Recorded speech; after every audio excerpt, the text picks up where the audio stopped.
Assalamualaikum warahmatullahi wabarakatuh. Halo Sobat Tani, kembali lagi dengan saya Lia, masih di obrolan Tani Kota Intan. Episode kali ini kita masih melanjutkan pembahasan atau obrolan tentang iklim, masih dengan dua orang narasumber kita, yaitu Bu Hani dan Kang Firda. Baik, episode kemarin kita sudah sedikit membahas tentang fenomena perubahan cuaca ataupun iklim, El Nino dan sebagainya. Untuk pertanyaan pertama saya langsung ke Kang Firda nih, episode kedua. Bagaimana tingkat kerawanan kekeringan pada masa tanam 2024 ini sekitar bulan April sampai dengan September 2024, Kang? Baik. Khususnya di Garut nih. Ya, kebetulan Alhamdulillah kita sudah membuat peta zona kerawanan bencana kekeringan. Ini kita berdasarkan data dari tahun 2017 sampai dengan tahun 2023 kemarin, yang parah-parahnya kemarin. Nah, ini kita dibagi menjadi 6 zona. Yang pertama itu sangat aman, yang kedua aman, yang ketiga agak aman, yang keempat cukup rawan, yang kelima rawan, dan yang terakhir itu yang sangat rawan. Nah, dari sekian banyak kecamatan, kita di datanya per desa. Sampai titik desa, ya, sampai titik desa. Karena satu kecamatan itu tidak bisa dibagi rata. Kondisinya begini semua tidak bisa. Kadang satu desa hujan, yang lainnya. Kadang-kadang satu desa pun nggak sama, gitu ya. Nah, ini hasil dari pemetaan kita. Kalau bisa, ini kan ada petanya juga nih, bisa dilihatkan. Tapi kita baca tabelnya saja. Ini untuk yang sangat aman itu terdapat 118 desa. Dari total 400-an ya, 400 sekian. Nah, terus yang keduanya, kategori yang kedua itu yang aman, itu lebih banyak, itu 214 desa. Terus yang agak aman itu ada 74 desa. Ini yang berikutnya cukup rawan, itu ada 26 desa. Yang rawan dan sangat rawan ini masing-masing 5 desa. Oh, sedikit lumayan. Nah, sedikit. Kenapa sedikit? Karena tadi ini prediksinya sesuai dengan perkiraan La Nina tadi. Itu karena El Nino. Nah, ini kembali lagi si Nino sama Nina nih. Karena El Nino ini biasanya periodik 4 tahun sekali. Yang parahnya ya, yang parahnya. Nah, sehingga berdasarkan pemetaan ini sudah bisa membaca dari data tahun 2017 sampai tahun 2023 itu kebaca. Kembali lagi ke kembali lagi ke musim La Nina-nya. Nah, mungkin itu karena tadi itu karena La Nina sehingga yang rawannya itu sedikit rawan atau sangat rawan sedikit. Nah, yang kedua, kenapa datanya seperti ini? Apakah data yang sangat rawan itu lahannya itu kering semua? Tidak. Apakah yang sangat aman itu semua ada air? Tidak. Ini kembali lagi pada tadi petani SDM. SDM-nya yang sudah bisa memperkirakan, oh ini bakal kering nih, dia nggak tanam. Tapi yang memaksakan atau kekeh-peteke, terjadilah kekeringan. Seperti halnya kemarin Cibatu. Itu lahan kering. Ya, betul. Karena udah terbiasa kering. Ketika musim kemarau tetap itu tanam. Enggak, udah pada paham. Jadi tahun kemarin, lihat saja data tahun kemarin Kecamatan Cibatu, luas kekeringannya sangat sedikit. Karena mereka sudah terbiasa. Karena udah paham. Lain halnya dengan selatan.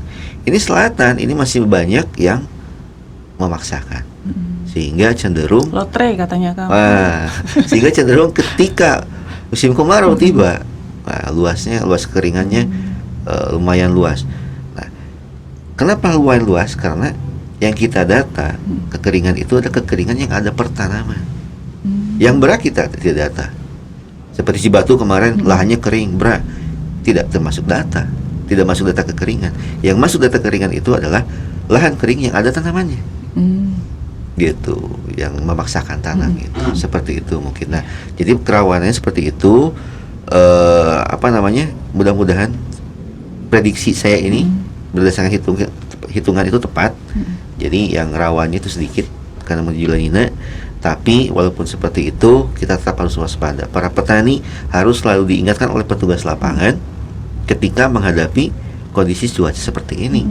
Itu harus diingatkan lah petani. Betul. Terus sosialisasi ya Kang ya ke Betul, petani. sosialisasi. Tadi disebutkan untuk lokasi yang rawan 5, kemudian sangat rawan 5. Betul. Ini bisa disebutkan Kang mana Kecamatannya saja? ya, untuk desanya kebetulan harus dibuka lagi filenya. Ya, kecamatannya. Untuk yang rawan itu kecamatan pertama Kecamatan Pamengpeuk, yang kedua itu Singgajaya, yang ketiganya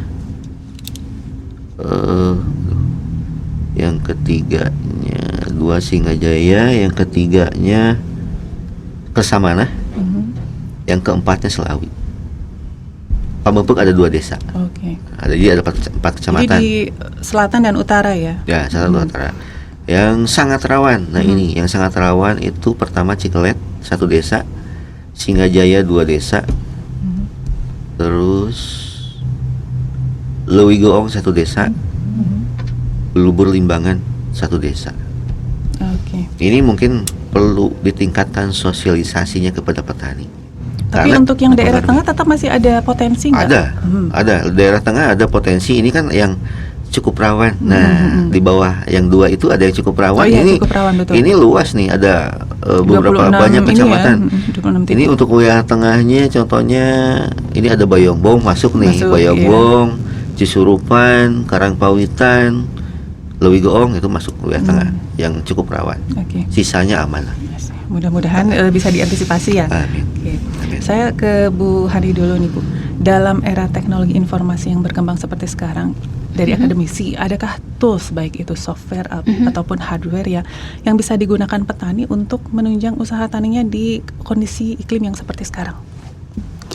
Ya, iklim yang sekarang berubah-ubah mungkin begitu ya Teh ya. Karena memang pertanian ini sangat dipengaruhi dan rentan sekali dengan terhadap iklim. Kalau yang selama ini kami pelajari bahwa hasil pertanian itu dipengaruhi oleh G by E mungkin ya kalau kami bilang G by E, di mana G-nya adalah genetik tanaman itu sendiri, varietas, dan E-nya itu adalah environment, lingkungan. Nah, lingkungan berarti termasuk biotik, abiotik, diantaranya adalah iklim begitu. Saat ini berarti kita dituntut, dan kalau saya kemarin lihat di dinas sarana prasarana PSP namanya apa ya, mereka sedang membuat master plan pertanian presisi ya, precision agriculture gitu, di mana untuk mendukung itu berarti ada semacam tools baik software maupun hardware yang diperlukan. Yang pertama yang kemarin saya pelajari itu adalah kita harus mengetahui tools untuk prepare pertanaman mungkin ya, dari mulai mengetahui cuaca begitu. Kita bisa melakukan secara langsung real time di lapangan menggunakan sensor. Saya kemarin pernah membimbing mahasiswa teknik elektro gitu, di mana mereka ingin menciptakan sebuah alat sensor untuk mengetahui kapan waktu yang tepat untuk penyiraman semacam itu melalui suhu dan kelembaban. Nah, itu bisa dapat digunakan untuk petani misalnya bekerja sama dengan fakultas teknik contohnya begitu ya. Sensor suhu dan cuaca boleh diletakkan di tanah ataupun mungkin di lingkungan sekitar pertanamannya. Kemudian kalau tidak menggunakan alat tools hardware semacam tadi, bisa menggunakan website mungkin semacam BMKG atau data satelit gitu ya, yang menerangkan tentang iklim yang sedang berjalan di lokasi kita sekarang begitu ya, prediksi untuk musim tanam berikutnya. Kemudian IoT yang lain atau Internet of Things yang lain yang dapat digunakan oleh petani seperti irigasi cerdas begitu ya, penyiraman cerdas, digitalisasi ataupun otomatisasi. Digitalisasi sebagai sensor, misalkan ini harusnya disiram, berarti mau kapanpun pasti akan terjadi penyiraman. Atau otomatisasi misalnya begitu ya, setiap jam 6 ada penyiraman, mau hujan ataupun apapun itu ya, pokoknya jam 6 disiram gitu. Nah, kemudian untuk alat-alat lain seperti sistem informasi geografis begitu ya, untuk persiapan pertanaman yang cocok misalnya, atau kalau di kami mungkin kayak semacam evaluasi lahan gitu ya, alat-alat yang digunakan untuk memprediksi lahan yang cocok untuk suatu tanaman, misalnya kesesuaian lahan misalnya begitu, kesesuaian lahan. Atau selanjutnya mungkin terkait monitoring misalnya ya, menggunakan drone gitu ya. Tools menggunakan drone untuk pertama, drone itu kan bisa digunakan untuk survei lokasi, terutama yang mungkin lahan di atas 1 hektar mungkin begitu atau beberapa ratus hektar. Menggunakan drone lebih cepat untuk monitoring keberadaan hama penyakit, misalnya monitoring kadar klorofil misalnya, atau monitoring kekeringan misalkan seperti itu melalui sensor yang diaplikasikan pada drone tersebut. Kemudian drone sprayer misalkan begitu ya, yang bisa digunakan untuk aplikasi pestisida atau pupuk yang bisa dilakukan skala besar begitu, supaya lebih presisi intinya pertaniannya. Jadi kita lebih hemat air, hemat pupuk, hemat tenaga juga ya? tenaga semacam itu. Apalagi ya kira-kira mungkin yang bisa digunakan tuh selain drone, satelit, kemudian GPS untuk melacak lokasi, dan sensor yang kita tanamkan dalam tanah ataupun disimpan di udara begitu ya, untuk mengecek kondisi aktual cuaca gitu ya di lahan pertanian kita. Itu untuk mendukung untuk mendukung proses pertanian kita ataupun prepare ya sebelum kita tanam, supaya istilahnya apa ya namanya, bisa mengantisipasi begitu, mengantisipasi apa yang akan terjadi selama kita tanam begitu mungkin Teh. Iya, tadi saya sangat tertarik dengan penggunaan website BMKG ya untuk mengetahui prediksi cuaca. Mungkin kebiasaan di kita masih sedikit sekali orang yang memanfaatkan informasi itu, akses itu, dan itu pun masih terbatas untuk perjalanan mungkin ya, atau kegiatan hari ini. Tapi masih sedikit petani yang menggunakan itu untuk memulai kapan sebetulnya yang pas untuk dia tanam. Nah, jadi saya ke Kang Firda nih Kang, itu sudah ada upaya belum sih sebetulnya dari bidang pertanian, dari pihak pertanian, supaya petani itu bisa tahu kapan sebetulnya tanam yang tepat gitu? Oke, baik. Sebetulnya balik lagi ke kita petugas lapangan ya, petugas lapangan, karena ya tadi biasanya sumber daya petani itu terbatas, sumber daya manusianya. Nah, mesti didukung oleh kita petugas berlapangan yang memberikan sosialisasi, memberikan informasi terutama mengenai kondisi iklim dan cuaca. Nah, petugas lapangan itu bisa mengakses, ya tahulah petugas lapangan pasti pada pinter-pinter membuka internet sebagainya, pasti udah pada bisa lah gitu ya. Ya paling tidak nih khusus petugas POPT di Kabupaten Garut paling enggak update lah tiap 3 bulan sekali, karena begini, BMKG itu dia mengupdate tidak sekali update, maksud sekali update begini, kondisi iklim biasanya per dasarian. Yang sering diupdate yang rutin itu dasarian, dan buletin 3 bulanan. Kalau dasarian dia biasanya 3 dasarian, berarti 30 hari ke depan, gitu kan. Nah, untuk yang dasarian itu biasanya ada update revisi per tanggal sekian. Bisa begini, sekarang kita berada tanggal 20 lebih ya, berarti dasarian 3 bulan Maret. Nah, biasanya tuh udah prediksi keluar dasarian 1 April, dasarian 2 April, dasarian 3 April. Sebulan ke depan sudah ada.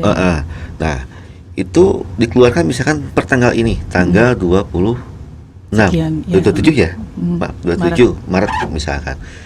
Ternyata kondisi di udara, iklim, di lingkungan itu ada perubahan. Nah, dengan perubahan seperti otomatis dia BMKG nantinya mengupdate. Misalkan diupdate per tanggal 28 nantinya. Untuk dasarian 1, 2, 3 April itu. Jadi tidak mobile gitu, tidak statis, tidak diam datanya itu. Makanya kepada petugas POPT khususnya termasuk para penyuluh di lapangan, rajin-rajin membuka website BMKG sebagai bahan untuk sosialisasi atau menginformasikan kepada petani yang tadi itu, supaya tidak salah tanam waktunya terutama. Jangan lotre lagi. Jangan lotre lagi gitu. Nah, apabila petani udah paham mengenai kondisi iklim, kapan harus tanam nih sesuai dengan kondisi cuaca, saya yakin 100% gak bakal ada kekeringan. Kalau prediksi udah kering nih, dia gak bakal tanam. Lahan yang kering ya tidak masuk kekeringan. Meminimalisir kerugian ya. Nah, meminimalisir kerugian. Atau misalkan dimanfaatkan dengan komoditi lain atau bagaimana caranya supaya tidak terjadi kekeringan, begitu aja. Oke, tadi salah satu upaya ya untuk mensosialisasikan.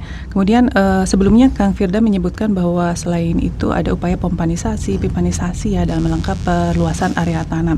Langkah apa lagi Kang yang dilakukan oleh Dinas Pertanian untuk mengantisipasi darurat pangan ini? Nah, untuk pompanisasi itu adalah hal yang umum. Hal yang umum biasa dilakukan, tapi ada syaratnya. Apa syaratnya? Harus ada sumber air yang bisa dimanfaatkan. Tanpa sumber air tidak bisa pompanisasi gitu kan.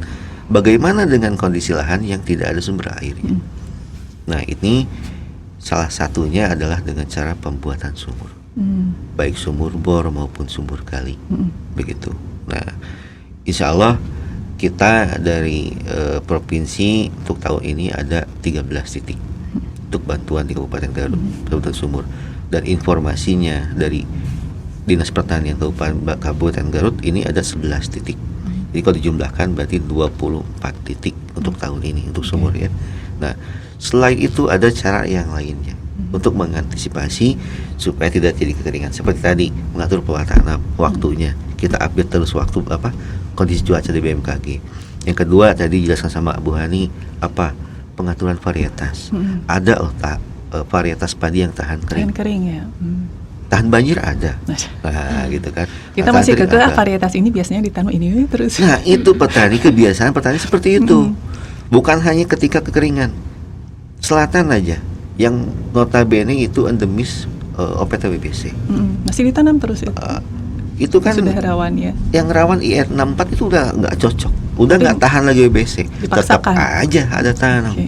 Itu yang menjadi penyebab terjadi serangan OPT-WBC atau tadi itu yang kekeringan terjadi kekeringan seperti itu. Jadi pertama pompanisasi, pembuatan sumur, yang ketiganya pengaturan varietas, yang terakhir mungkin ini berhubungan dengan prasarana. Dengan kejadian cuaca ekstrim, curah hujan yang tinggi, yang kemarin sempat terjadi gitu. Ada longsor ya. Ada longsor, ada irigasi yang jebol. Nah, ini harus diperbaiki. Jadi ya rehabilitasi lah, pemeliharaan irigasi, saluran irigasi baik tersier maupun sekunder.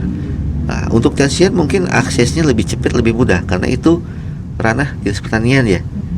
Nah, tapi ketika sekunder. Di lapangan nih, pengalaman di lapangan beberapa kecamatan kejadian ketika berhubungan dengan irigasi yang sekunder ini jadi masalah. Kenapa? Karena kan ranahnya PUPR.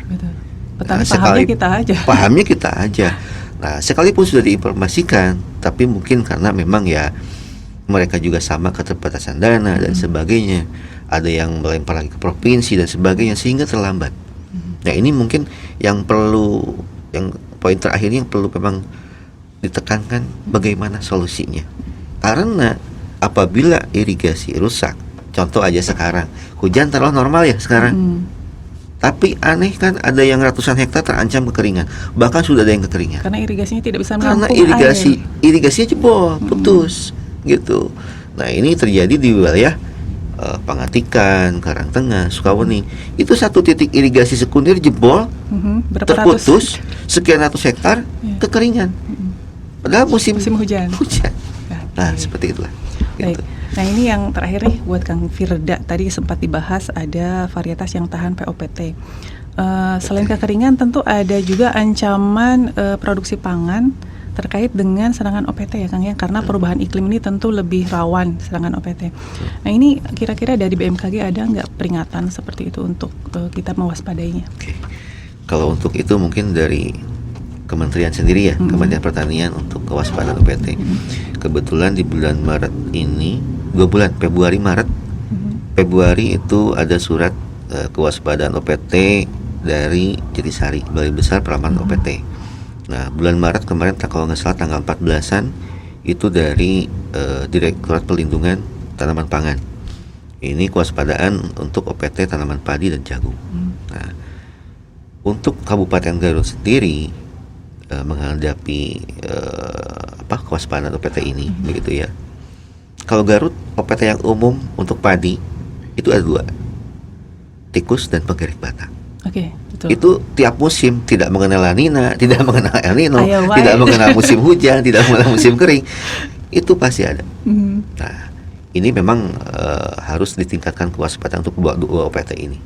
Tapi tidak menutup kemungkinan apabila ketika nantinya terjadi La Nina, kemarau basah, ada hujan, cuaca dingin, itu pasti akan meningkatkan penyakit, Bu ya. Penyakit baik yang disebut oleh cendawan maupun bakteri.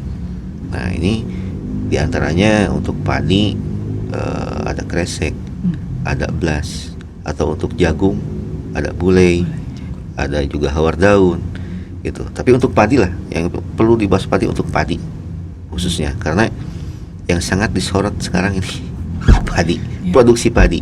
Kenapa Makanan turun pokok dari kita makanan ya, pokok beras. kita. Nah, termasuk untuk hama, selain penyakit untuk hama. Kenapa hama? Karena ketika kemarau basah, itu ada waktu sesaat ketika satu hari itu ada waktu yang hangat.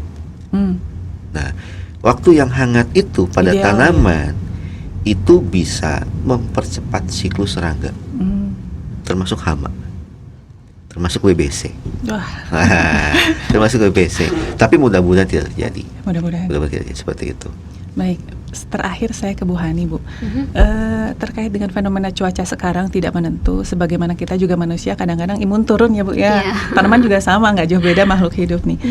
Sempat disebutkan bahwa ada penggunaan pupuk hayati bisa untuk membuat tanaman menjadi toleran terhadap stres karena kekeringan ini.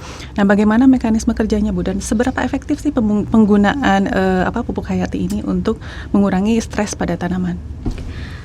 Kalau pupuk hayati itu sendiri sebetulnya yang kemarin saya pelajari ya, ada pertama mekanismenya sebetulnya mereka lebih kepada menyediakan unsur hara ya, membantu tanaman untuk tumbuh dengan cara menyediakan unsur hara. Kayak semacam kalau saya sebut pupuk hayati itu adalah pekerja begitu ya. Jadi pupuk yang kita berikan ke dalam tanah itu semacam bahan baku, yang mengolahnya adalah pupuk hayati atau mikroba tanah ini yang mengolah unsur hara itu pekerjaan pokok mereka. Pekerjaan tambahannya selain mengolah pupuk yang kita berikan ke dalam tanah kemudian menjadi yang dapat diserap oleh akar. Setelah mereka olah, yang kedua mereka diantarkan ke dekat rhizosfer kita perakaran gitu ya, supaya dapat akar tanaman itu dapat langsung menyerap unsur hara. Kemudian yang ketiga, peran mereka adalah menghasilkan hormon pertumbuhan.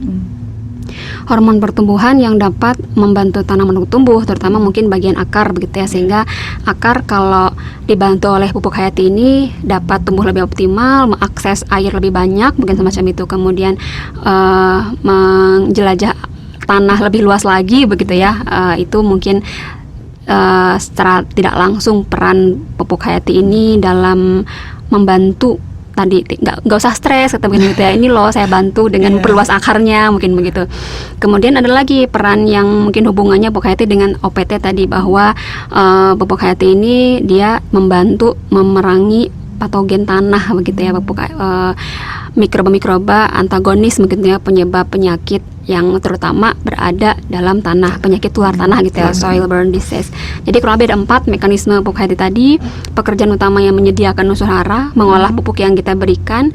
Yang kedua, menghantarkan unsur hara supaya dapat lebih mudah diserap oleh akar. Yang ketiga tadi menciptakan, mengeluarkan hormon pertumbuhan. Nah, ini mungkin yang menurut saya secara bisa disebut secara langsung ataupun tidak langsung begitu ya, membantu tanaman supaya tidak stres mengalami kekeringan, karena oh ya saya jadi mampu loh ini mengakses semua tanah gitu ya, memperdalam pertumbuhan akar. Karena kalau pada ubi jalar sendiri misalnya dengan berbagai macam mikroorganisme yang kaya gitu di sekitar rhizosfernya, dia kalau dalam kekeringan ubi jalar bisa akarnya bisa sampai sepanjang kurang lebih 20 meter begitu ya, mengakses tanah untuk mencari air dan unsur hara terutama air lah ya kalau kekeringan. Jadi tanaman mungkin jadi lebih santai gitu. Oh iya saya ada bantu nih pupuk hayati ini gitu, sehingga bisa mengakses air lah lebih jauh. Ini yang terakhir tadi, menghindari atau membantu tanaman memerangi patogen tanah. Namun pupuk hayati ini juga tidak dapat bekerja optimal kalau suhu tanah terlalu tinggi gitu. Jadi ya sama juga seperti kita manusia, kalau panas ting hareudang gitu Heat nya. stroke gitu. Ya, tetap dia juga membutuhkan kondisi lingkungan optimum di mana tidak boleh kurang dari sekitar kurang 15 derajat, tidak boleh lebih dari 40 derajat gitu untuk kerja optimal dari mikroorganisme ini, pupuk hayati terutama. Sehingga tetap perlu kita tetap memprediksikan istilahnya tadi pola tanam gitu ya. Kapan sih waktu tanam yang tepat supaya air setidaknya tersedialah di awal pertumbuhan gitu ya, terutama pupuk hayati ini supaya mereka bisa bekerja lebih optimal. Tapi kedepannya ketika tanaman itu sudah tumbuh lebih istilahnya masuk ke fase vegetatif cepat lah istilahnya, atau mau masuk generatif begitu, dia sudah siap dengan segala macam konsekuensi iklim begitu ya. Di awal-awal pertumbuhan memang itu yang lebih rentan, terutama ubi jalar gitu ya, karena saya kemarin risetnya ubi jalar gitu, di sebulan pertama kalau tidak ada air ya sudah gitu. Jadi wassalam, itu tetap harus ada air. Nah, kalau sudah itu di fase-fase awal vegetatif lambatnya, ada 3 ada fase vegetatif ya, vegetatif lambat, vegetatif cepat, dan fase pemasakan. Di vegetatif lambat ini setidaknya air cukup gitu, tidak terlalu melimpah juga nggak apa-apa, tapi cukup deh, cukup, gitu. ya, Cukup okay. setidaknya untuk perkembangan pupuk hayati. Kalau yang kemarin saya penelitian itu pupuk hayati bisa meningkatkan hasil sih ya Teh ya. Sebetulnya bisa sampai mengurangi pupuk organik anorganik terutama sampai 75% gitu, teman. Cukup ini juga ya. Hanya di beberapa lokasi saja, tapi jadi rata-rata ya kurang lebih 50% untuk meningkatkan hasil. Dan salah satunya mungkin tadi penciptaan hormon itu. Oke, jadi kalau manusia mungkin mengeluarkan hormon dopamin ya, kebahagiaan. Kalau di tanaman ada hormon-hormon tertentu yang bisa membantu tidak stres sehingga meningkatkan hasil produksinya ya. Gitu. Baik Sobat Tani, banyak sekali penjelasan yang bisa kita ambil dari 2 orang narasumber ini terkait dengan iklim dan juga bagaimana kita mensikapinya supaya tidak ada darurat pangan khususnya di Kabupaten Garut. Sekali lagi terima kasih kepada Bu Hani dan Kang Firda atas semua penjelasannya.